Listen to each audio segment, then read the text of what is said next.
Hello and welcome to episode 72 of Meet the Farmers. I'm your host Ben Eagle and I hope you've had a great week and weekend. Last week was a key week in terms of the direction that British agriculture is going in, with the Agriculture Bill clearing its third and final reading in the House of Commons. I know that listeners have a range of views on the bill and I'd love to hear from you. If you do have a view, you can email me at thinkingcountry@gmail.com. On today's show, I'll be speaking to Norfolk farmer Jeremy Buxton in Farmer Focus. Before that though, let's take a look at the news stories from the past week. In the news.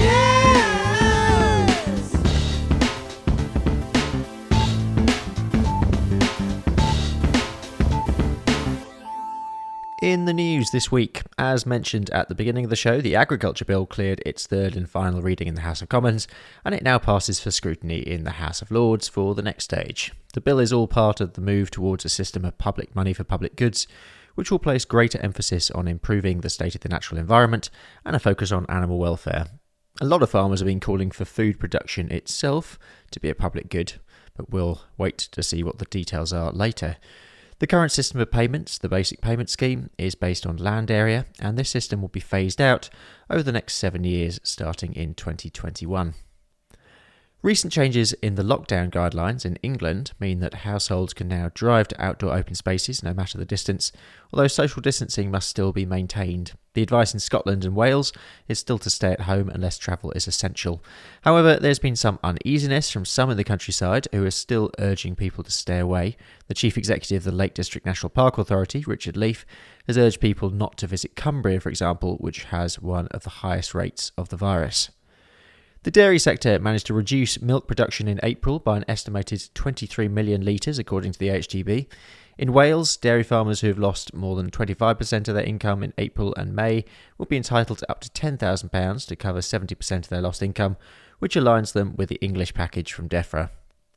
New tractor registrations were 50% lower in April 2020 compared to the same month last year, according to the Agricultural Engineers Association. This is the lowest April figure for 20 years, but if you compare it to the car market, things look pretty rosy. New registrations of cars dropped 97% in April 2020. And that is the news for now. In the news.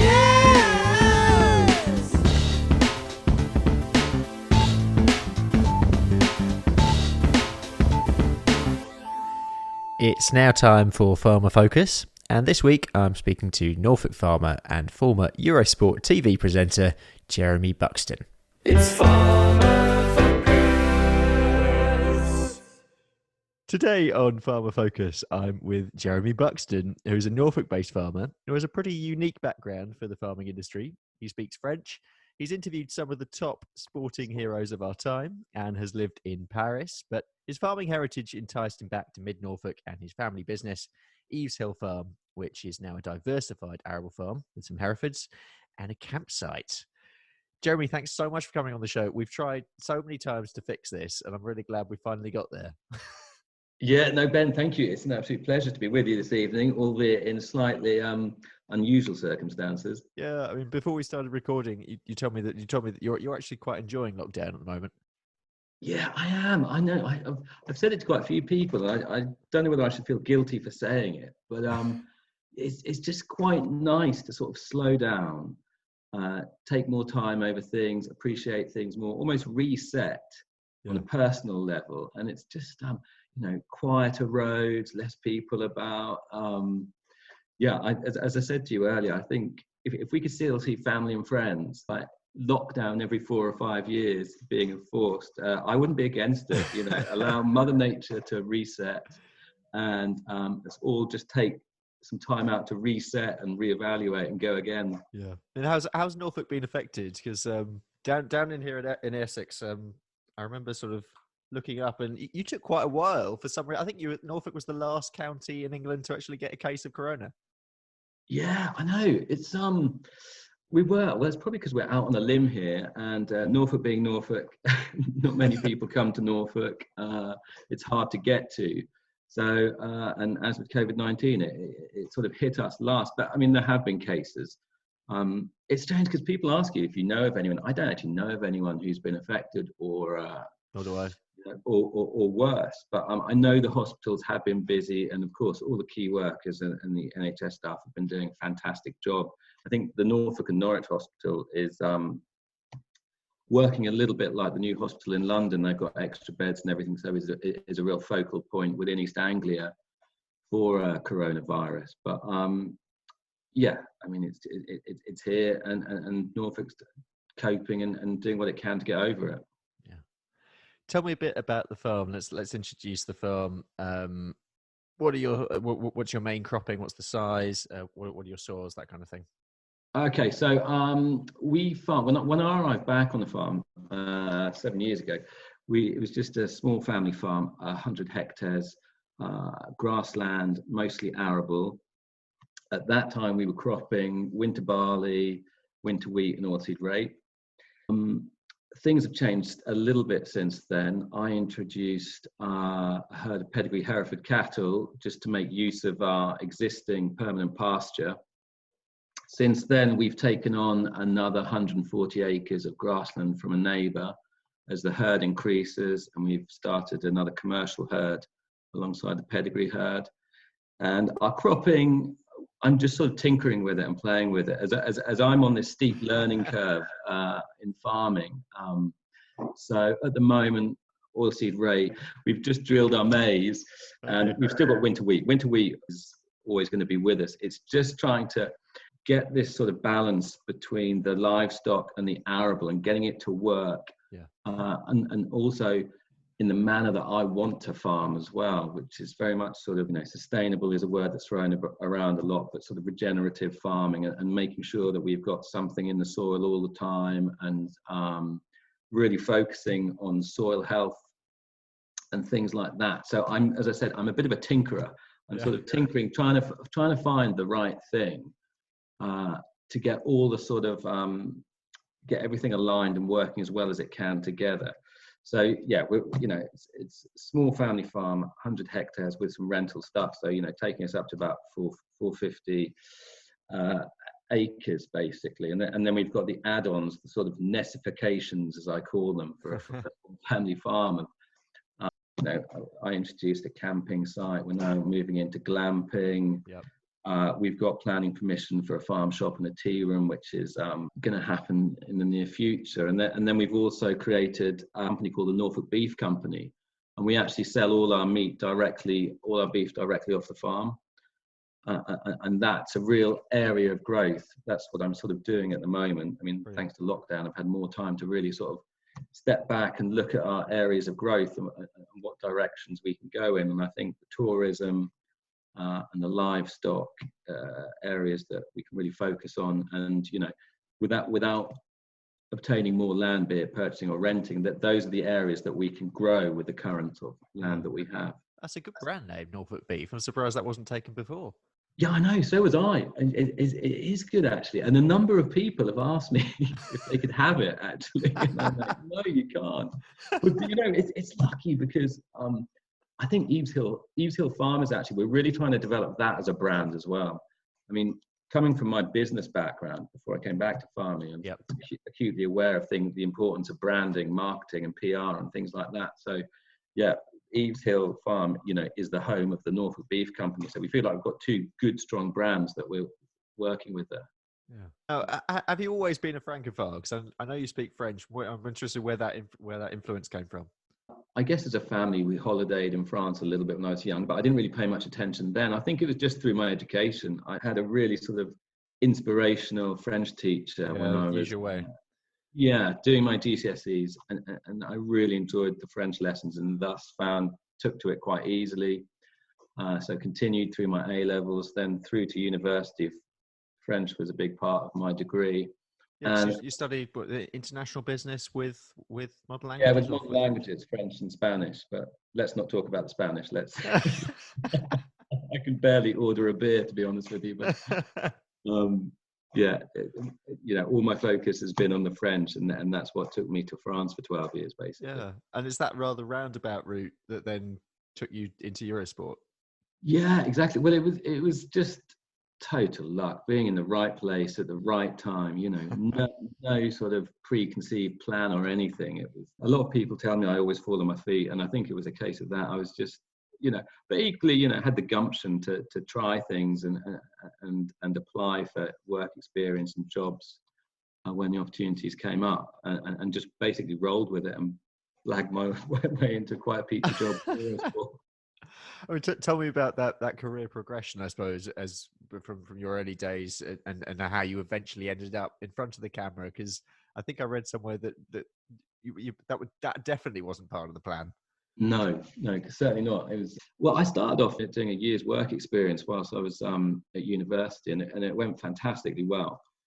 And EuroSport were kind enough to offer me a job immediately off the back of that work experience. I said that I should probably go back and finish my degree. But towards the end of that final year at university, they phoned up and said they were starting a new channel and would like me to be a part of that. So, you know, I bit their arm off. It was, you know, dream job for someone who's crazy about sports and was attracted by the bright lights of Paris and all that comes with it. Yeah, but, you know, headed back to EuroSport and, you know, started on the bottom rung. I just enjoyed it so much. I'm so passionate about it that I just never said no to anything. Any opportunity, was always looking to sort of like learn more, and had a real appetite for it, and just sort of grew through the company basically. Yeah. I mean, I actually love your show reel, and you've got everything on there from. God, have you seen it? Oh yeah, I have. Listeners, if you want to, it's very easy to find. But yeah, you've got everything on there from boxing through to trampolining. What would you say is your favourite sport? Because I know that you would literally have a go at anything. Yeah, well, absolutely. But I mean, and that's the strange thing about EuroSport. 99% of the time, it wasn't your conventional sports. It was just ludicrous stuff that we were. Well, not so much ludicrous, but more sort of mainland Europe sports, a lot of winter sports, etc. But you know, I'm very conventional in my sporting sort of taste and passions. I'm 100%, you know, football, rugby, cricket, and then. But I love all sport, all competitive sports, team sports, whatever. I'm hugely competitive. Put me in a room with someone, and I'll find some sort of competition to get involved with. So yeah, that's basically. I'm football, rugby, cricket. And I'm missing them so much at the moment. You know, I mean, it's very, very topical at the moment. Certainly being a sports presenter would be interesting at the moment. Yeah, I know. Well, do you know? It's kind of I'm getting my fix through podcasts and things. But yeah, like I guess, you know, sports presenters and broadcasters, they're a bit like the athletes themselves. They're just sort of like, you know, struggling to find things to do. Yeah, talk me through some of your experiences at EuroSport. I mean, I enjoyed it all immensely, and I was just so privileged to get paid to do something which I took so much enjoyment from. I mean, it was crazy. It never felt like a job, to be honest with you. You know, right? Because I started off as an editor and then became a cameraman, and I just loved that, actually going out and filming things and then coming back to the office and then editing it. But, you know, I mean, latterly towards the end, it was when it all got crazy, and I was just traveling around the world and making these documentaries and, you know, the just ridiculous things. Like, for example, I once had to make a snowboarding documentary with the French national snowboarding team.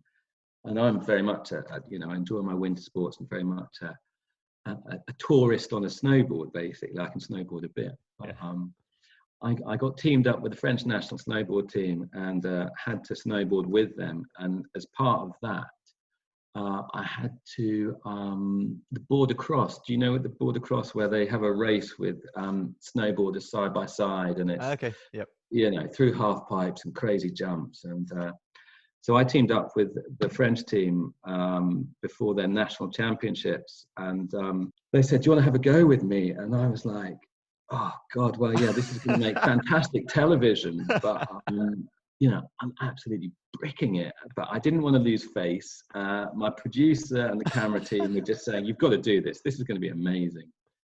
So we get to the start of the course, and it starts like you have to go down and up and out the other side of a half pipe, and it's the biggest half pipe I've ever seen. I'm just like, this is not Maribel with your mates. This is another level, basically.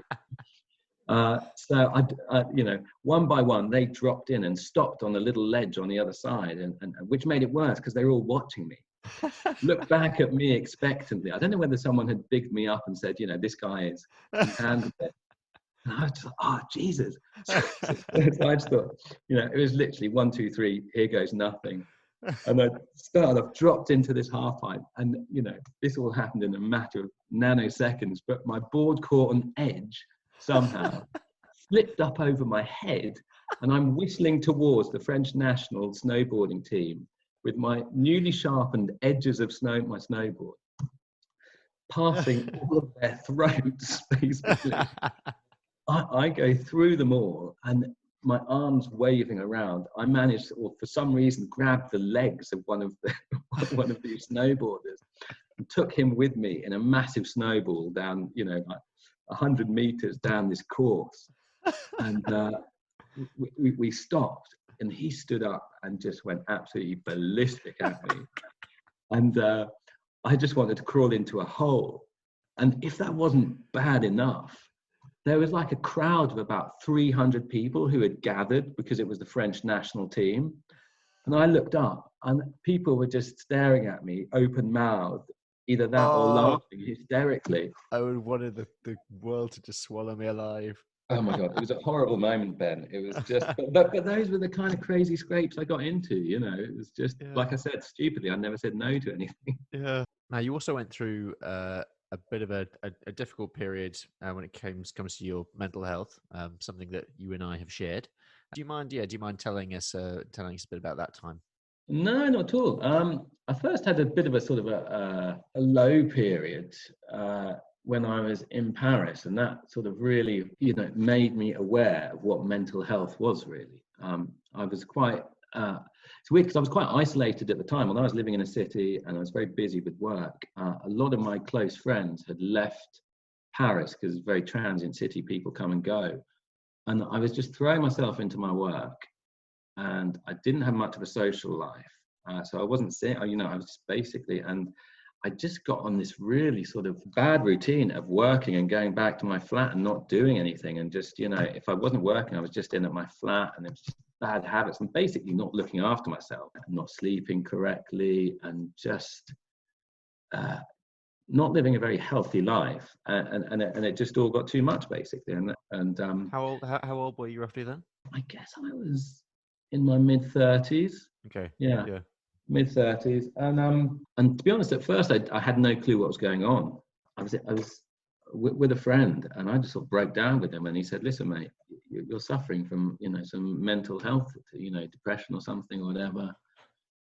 You need to, you know, address this. And which I did, and went for some counselling, and slowly sort of, the counselling was helpful, but I kind of also managed to figure it out a bit for myself and what I needed to do to sort of climb back out of that sort of dark place. Yeah, it's strange though, isn't it? Because before you go through something like that, you don't have the labels, you don't have you just have no idea what is going on. You think you're going mad. Yeah, exactly. And it's really frightening actually. I remember being out one day and I just had a massive panic attack on the metro in Paris, and it completely freaked me out. It came from nowhere, and it's like a smack in the face. And I just needed to get back to my safe place, which at the time was my flat. And I was just like, you know, and that was a real sort of, what is going on here? Yeah.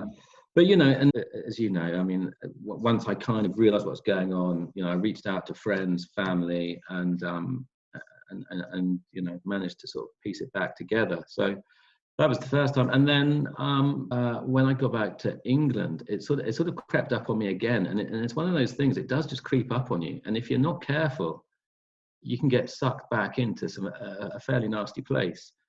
And again, that was just, you know, not looking after myself, you know, working too hard, you know, being too hard on myself and trying to achieve too much, and, you know, and a massive change, you know, this huge career change. And then, you know, I was doing a lot. I moved back, met my wife, and just doing so much, and just not giving myself any sort of respite. And you know, I mean, Ben, you know what it's like, and you've just got to look out for yourself sometimes and look after yourself, and I think fatigue is a huge part of it. You know, if you get tired and you don't catch up on that sleep that you're missing and everything, and it can get out of hand and lead to That's some so true, very, isn't it? It's yeah, usually those basic things. It's the sleep, yeah, it's the eating, yeah, making sure you're drinking enough.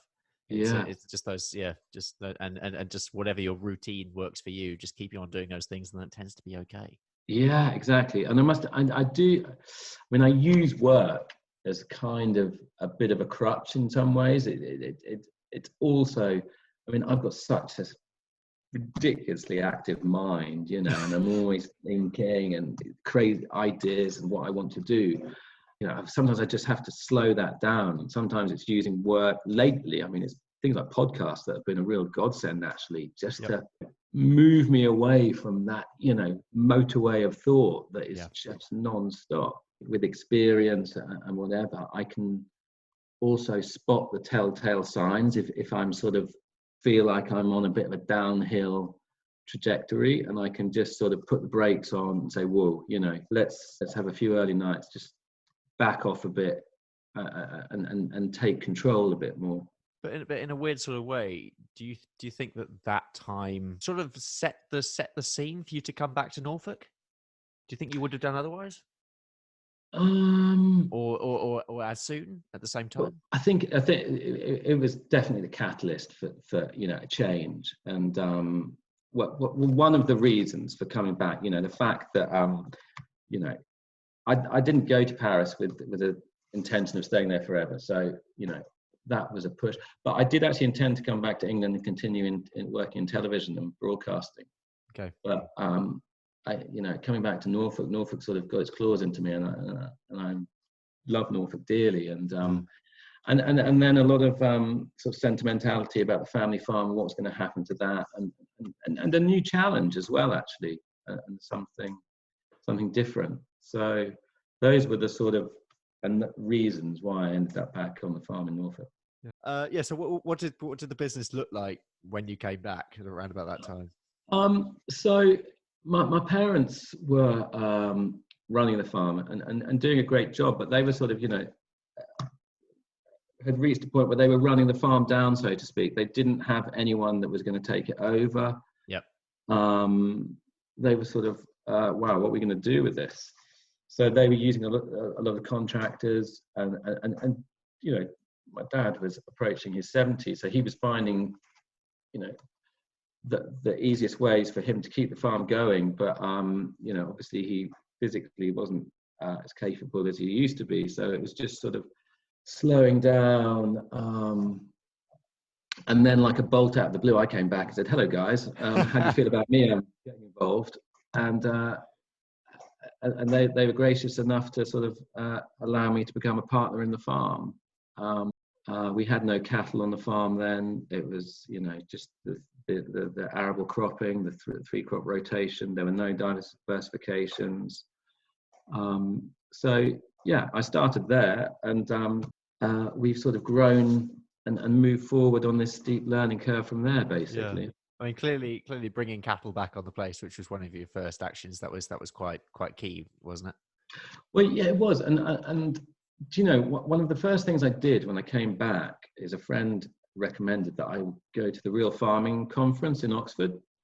Yep. And that was like a real light bulb experience for me, because everything made sense that I heard there, basically. That sort of became this sort of blueprint, if you want, for how I wanted to farm. You know, my parents, you know, the farm was already in HLS and lots of stewardship schemes, and you know, it's a beautiful farm, and we're very lucky. There are lots of, you know, natural features, and my parents have always sort of farmed in harmony with the environment, and I very much wanted to continue that and take that forward. So that was my sort of thinking. So sustainable farming, mixed farming, arable and livestock, it all just seemed to hit the right chord with me. And so yeah, we decided to get some cattle back on the farm. Yeah. Talking about inspiring. Have you ever been to Groundswell? No, but I was so jealous. Next year, yeah. I know. I was so jealous of Will when I saw he was there last year. But do you know, the annoying thing is, I haven't been yet either. it clashes with the Norfolk show. Yeah, it does, doesn't it? Because we show our cattle. I'm a bit of a laissez-faire cattle shower, if you like. I sort of, sometimes I enjoy it, sometimes I don't. And that was when one time when I was just like, I don't want to do this. I want to be a groundswell. I really want it. So I'm going to bust a gut to get to the next one, because again, it's something that really appeals to me. I think it would just fascinating and so interesting. Yeah, and I think sometimes you just need a day or a couple of days like that just to sort of just boost your spirits, but just get you remotivated and get you back onto the place refreshed. Yeah, exactly, and to be surrounded by like-minded people and sharing ideas and sort of for me, that is so important in our industry, is this whole sort of collaboration, cooperation, and sharing ideas and working together, rather than sort of being quite insular and just sort of looking after ourselves on the farm. I think it's so important, and something that I'm trying to sort of do more of here. Yeah, point. And I mean, in terms of engaging with people, you decided to get into tourism as well. Why? Another you're trying to get away from people. Yeah, well, I do. I mean, I love people. As my wife will tell you, I go out in the evening, and I love to go and have a chat with the campers. And she won't see me for a few hours, and I'll just be doing my Norfolk PR bit and telling them my life story. I bet they love that though. Yeah, well, again, I think it's all part of it.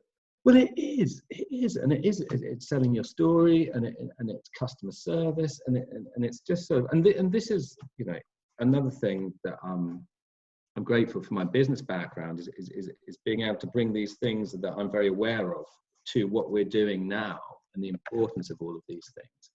So yeah, our guests do get a very special sort of welcome, and whether they like it or not.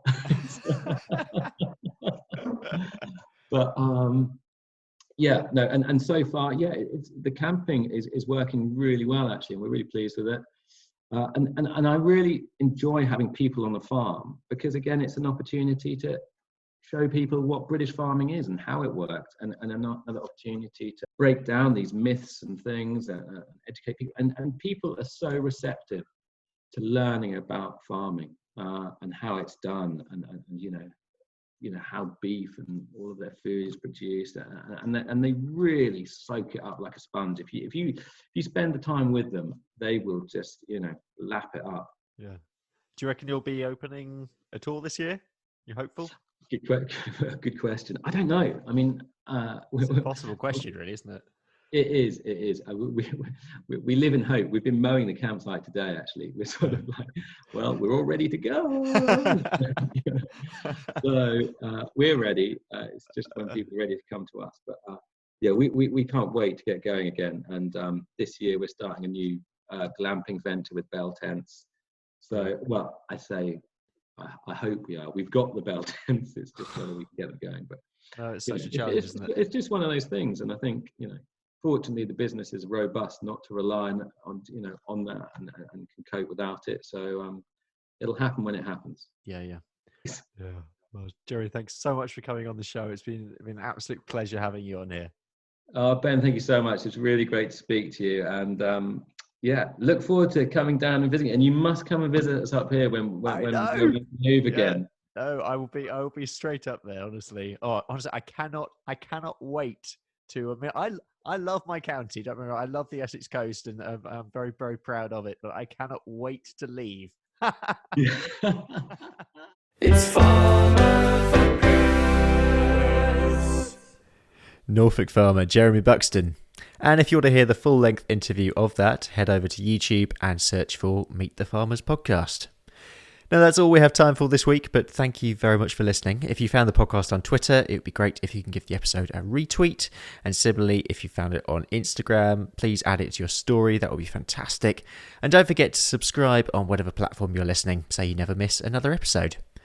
Next week, we'll be leaving the land and talking about seaweed farming on the Yorkshire coast. Until then, though, have a great week, and I'll see you next week.